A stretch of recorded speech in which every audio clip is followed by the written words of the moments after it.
And now, it's time for another Dice Tower review with Ryan Metzler.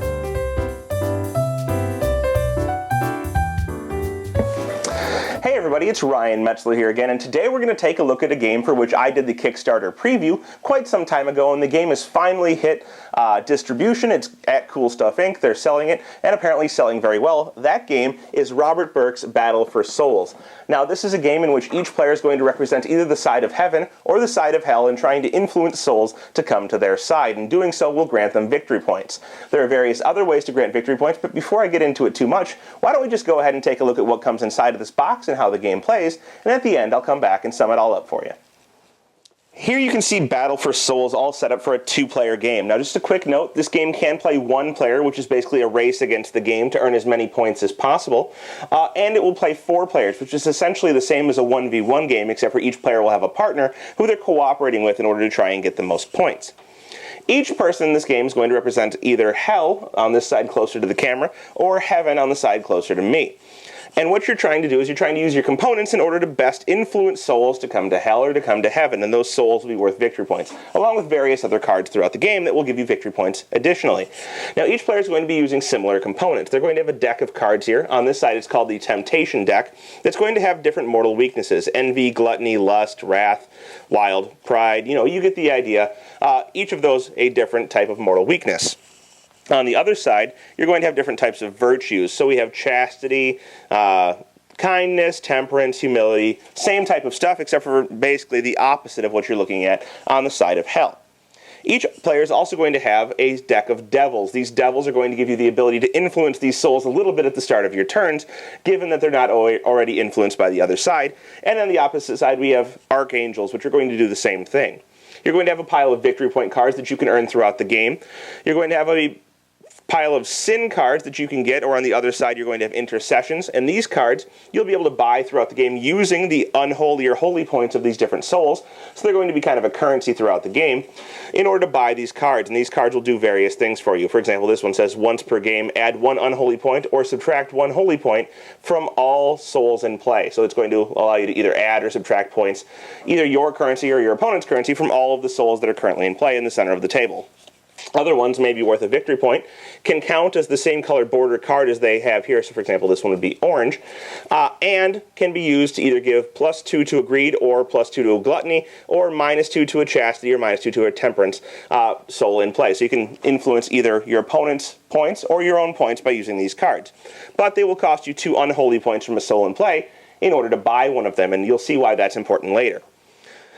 So the same thing exists on the other side here of the intercession as the sin on the devil's side or the hell side. Finally, you're going to have a pile of unholy relic cards. These are going to be kind of like the sin cards, except for that they're going to have an in-game effect and be worth 2 victory points at the end of the game. There's a lot of text on these. Just know that they have different effects. For example, this one says, twice per game, use Death's Hourglass to roll the die on any neutral soul in play. If you roll a skull symbol, steal a soul from the top of the soul deck that has not been revealed. This soul goes directly to hell. Place the roll die back onto the original neutral soul. So essentially you can pick up a die from a neutral soul, roll it, and get a free soul if you roll a skull. So it's a kind of a gamble, but you can get free victory points by doing so. And there are going to be various effects on these cards that are matched by the holy relic cards in the heaven deck. A player's goal is going to be all about influencing these different souls. You'll see each of them starts with a die on them, and they are currently neutral. However, when you get unholy points, you're going to move this die down here, and to track the unholy points, you will rotate the die to show how many unholy points there are there. So 1, 2, 3, 4, and so forth and so on. Conversely, if you get holy points on the side of this player, you'll put it up here to track the holy points. And you'll keep track of those, 1, 2, 3, 4, correspondingly, to see how many points each of these souls has, either holy or unholy. On a player's turn, they are going to do many steps. You'll see these steps are all outlined on this turn order card. They're very handy. And on the opposite side, they're going to have different types of hand rewards you can get for playing cards. And this is going to be a card-playing game. So the first thing a player will do on their turn is they have the option to use a devil or an archangel card, depending on which side of the whole spectrum they're representing here. So let's say our devil player is going, and they can use one of their devils, one of their revealed devils that they have. They only have one and they start a game with one. And this one says that they may put +1 on an envious soul each turn. So they can choose any one of these they have revealed, and they can get more throughout the game. But right now they only have one, and there is an envious soul in play. We can see it here with envy down here, and they could add +1 unholy point to that soul. So they will do so, and they've used their devil for the turn. After that, they're going to be able to purchase cards by subtracting holy or unholy points from the souls in play. So they're going to have to use unholy points because they're the devil. And we'll see that they could buy either sin cards or unholy relic cards. However, they'd need 2 unholy points or 3 unholy points from a single soul to do so. And right now, there's only 1 unholy point on this soul, so they couldn't. Now, if they had 2 here, they could spend both of these points, returning that soul to neutral to buy one of these sin cards. And when they do so, they're going to take this sin card and they're going to put it in play in front of them for the time being. What this does is it will give them a victory point at the end of the game, as indicated in the top right-hand corner.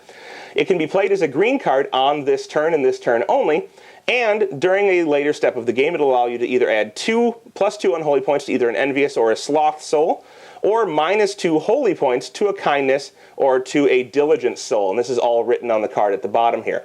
So you're going to be able to use it as a green card, and you'll also get that effect at the bottom, and you'll get a victory point at the end of the turn. Buying these is pretty good. However, they simply couldn't do this on their turn because they only have 1 unholy point on one soul. Likewise, if they had had 3 unholy points on this soul, they could have spent them to buy an unholy relic. And these I showed you earlier. They're worth 2 victory points, which you will get at the end of the game, and they have those longer text-written effects on the bottom of them. For example, this one says, 3 times per game, the Devil's Wheel can add 2 unholy points to any soul with no holy or unholy points. So you would keep track of this, you put it in front of you, and you'd keep track of this with markers. Each time you decided to use one of them later in the round, you would place a marker on there, and when it got up to 3, of course, this would move off into your victory point score pile at the end, and you'd score it at the end of the game. But it's going to allow you to influence neutral souls to either add unholy or holy or remove holy points for you. And you'll want to remove them because they're a currency for the other player. Anyhow, this player currently has 1 point unholy on this card. After they've done that, they can spend points 1 time on their turn in order to buy something. They're going to move on to playing their cards for the turn, or potentially drawing cards. And each player will start the game with 5 cards in their hand. We'll see we have a Reap card, more about that later, but this player has 4 different colored cards: a Wrath, a Pride, a Lust, and a Greed. And they can play cards on their turn in order to try and influence the souls that are out on play. We'll see that there is a whole list of hand rewards here, and the different types of hands you play are going to allow you to influence differently. So why don't we cover a couple of those real quick. If a player were to play 1 pair of cards, for example, they played 2 red cards, that would allow them to take one of these victory point cards and add it to their discard pile, simply getting them 1 point at the end of the game. If they were to play 2 pairs, for example, let's say they played 2 reds and 2 purples, they would be able to take a free sin or intercession card. So if they're the devil's side, they'd take the sin card. If they were heaven, they'd take an intercession card, and they'd play it out in front of them. In addition, they're going to go ahead and they're going to fill up back to a full hand, meaning they're going to draw back up the cards that they just played, and they're going to go ahead and take another turn of playing cards. So they could play more cards to get a secondary effect. So that's a pretty good one. It gets you a free one of these cards, which is worth victory points and can be used as a green card in this case. And it's going to let them take another turn.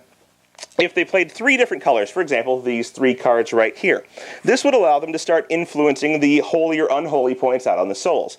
3 different colors allows them to add 1 unholy point to any of the souls that match one of the colors of the cards they played. So for example, in this case, I could do Wrath or Lust, which would be either of these 2 souls, and I'd be able to add 1 unholy point to them.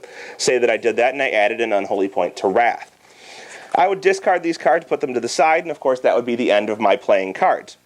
If I played 4 different cards, for example, like this, I would be able to add 2 unholy points to any of the souls that match these colors. So again, we're still on Wrath and Lust, but instead of adding 1, I could have added 2.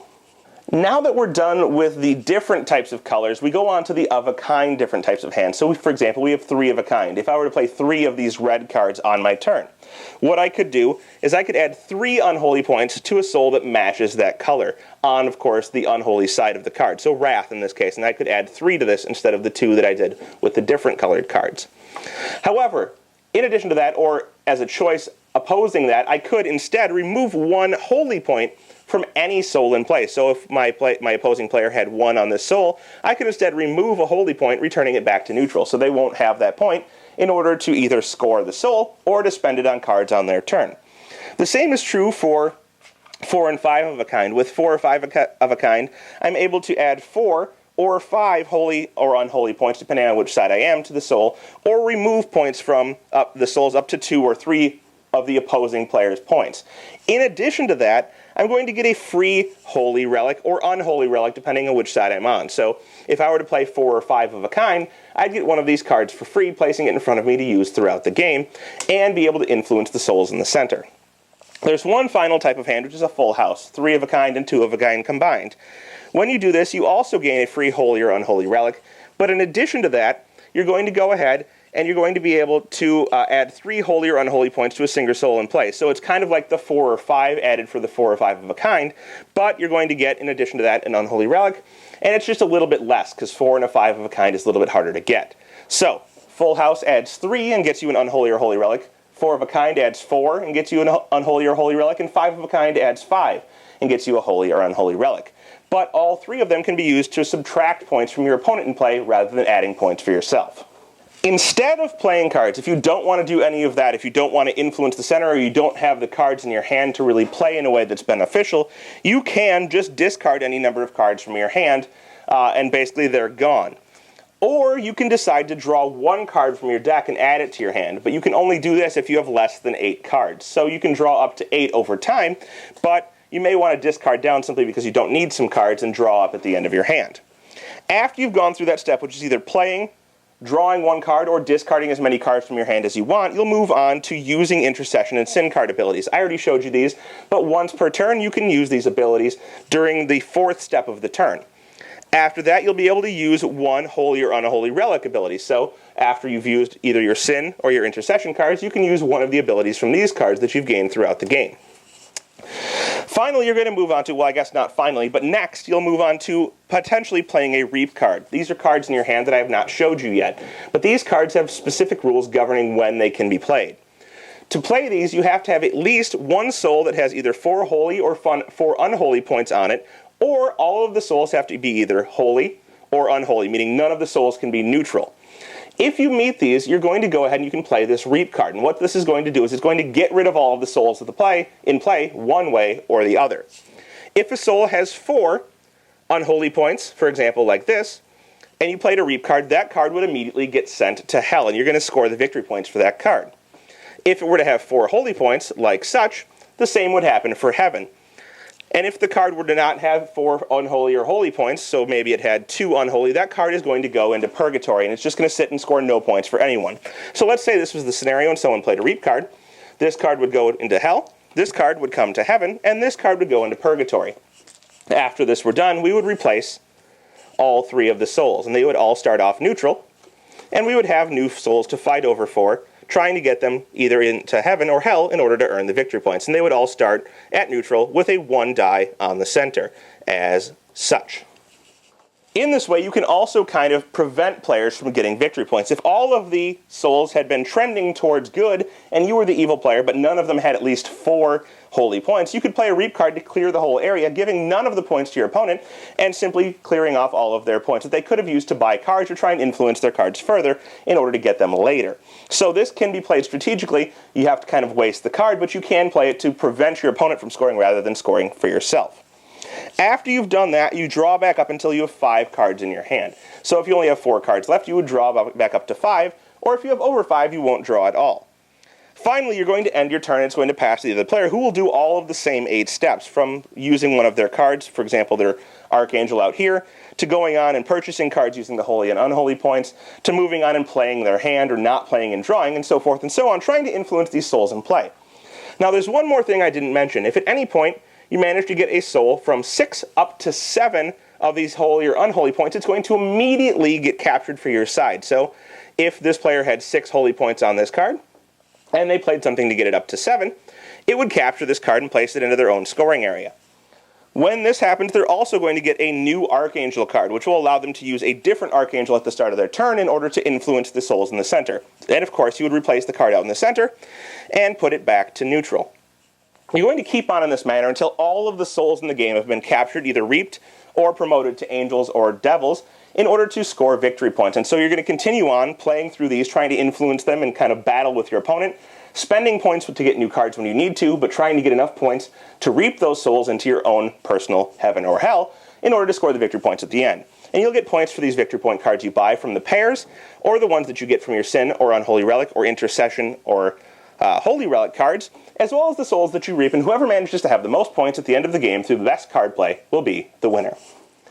And there you have it. That is Battle for Souls by Robert Burke. A very good game in my opinion, one I enjoyed quite a bit. I really like the back and forth of the dynamic between heaven and hell fighting for those souls.